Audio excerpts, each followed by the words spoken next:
yang menjawab secara pengalaman hidup.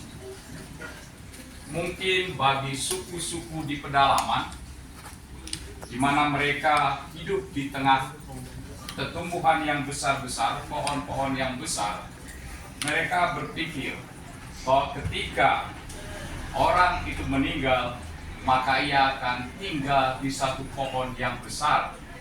Karena menurut mereka, pohon itu adalah sumber yang sangat menyenangkan. Maka orang yang meninggal pergi ke tempat yang menyenangkan. Ada juga orang yang mengatakan, mungkin sekali orang yang meninggal itu akan pergi ke tempat padang luas, tempat yang indah, ada air terjunnya dan sebagainya. Karena itu adalah tempat yang dalam bayangan orang sungguh menyenangkan. Tetapi ada juga mungkin yang dalam pengalaman hidupnya penuh kepahitan, maka gambaran tentang kematian adalah juga gambaran yang tidak menyenangkan. Maka muncul suatu anggapan-anggapan bahwa orang yang meninggal itu pergi ke dalam kegelapan. Tetapi ada juga yang berkata bahwa hidup ini tidak ada hubungannya dengan kemudian. Maka setelah kematian tidak ada apa-apanya. Jadi banyak pendapat tentang apa yang terjadi setelah kematian. Lalu bagaimana pandangan Yesus? Bagaimana pandangan para pengikut Yesus tentang kematian?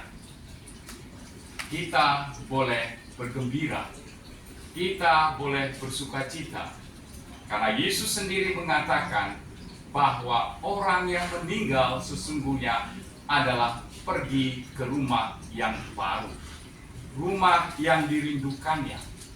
Tempat tinggal sekarang ini, seperti kata Rasul Paulus, adalah tempat sementara.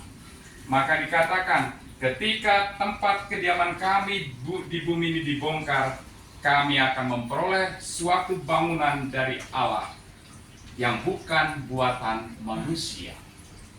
Dan dalam bacaan Injil dikatakan bahwa aku akan menyediakan tempat bagimu.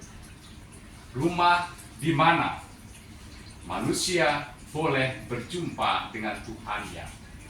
Manusia boleh berbicara dengan Tuhannya sedemikian dekat. Tidak seperti sekarang di dunia, di mana manusia mau bertemu dengan Tuhannya lewat simbol-simbol, lewat apa yang bisa ditangkap oleh indera.